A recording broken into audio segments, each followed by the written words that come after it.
એક મહત્વના સમાચારની વાત કરીએ તો અમદાવાદમાં રમતા રમતા બાળકી 3 સિક્કા ગળી ગઈ। 3 દિવસ પહેલા બાળકી 3 સિક્કા ગળી ગઈ હતી। બાળકી ગભરાઈ જતા માતા પિતાને જાણ કરી નહોતી। માતા પિતાએ બાળકીને સારવાર માટે હોસ્પિટલ લઈ જવાઈ હતી। ડોક્ટરે ઓપરેશન કર્યા વગર ગળામાંથી 3 સિક્કા બહાર કાઢ્યા હતા। ઉલ્લેખનીય છે કે બાળકી ગભરાઈ ગઈ હતી અને તે કહી શકતી નહોતી તેના માતા પિતાને।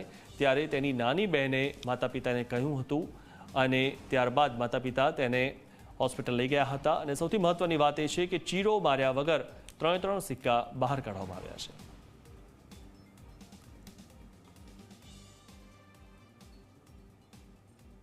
एक 10 વર્ષની છોકરી રમતા રમતા 3 સિક્કા ગળી ગઈ હતી।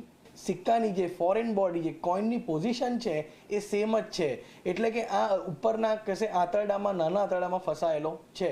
તો એટલે અમે ઇમરજન્સીમાં એની એન્ડોસ્કોપી કરી અને એન્ડોસ્કોપીથી આ 3 સિક્કા અમે કાઢ્યા અને હાર્ડલી આ કરતાં અમને 15 થી 20 મિનિટ થયું છે। આજે બાળક એકદમ સ્વસ્થ છે, ખાય છે, પીવે છે, રમે છે।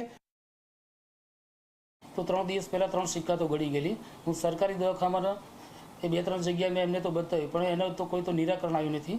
એટલે મને અહીંયા તો આ ડૉક્ટર તો આશ્રય શાહ એમનો તો રેફરન્સ તો મળ્યો, એટલે હું એમને આગળ આવ્યો। એમને 10 જ મિનિટની અંદર એ 3 સિક્કા બહાર નીકાળી આપ્યા, કોઈ પણ ચીરફાડ તો વગર।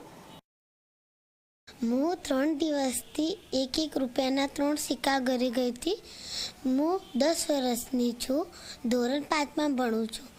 મારે છે ને 3 દિવસથી હું સિક્કા ગળી ગઈ હતી, તો આશય શાહ ડૉક્ટરે છે ને 10 મિનિટમાં કંઈ ઓપરેશન કર્યા વગર મારા સિક્કા કાઢી નાખ્યા અને મને ખબર બી ના પડી।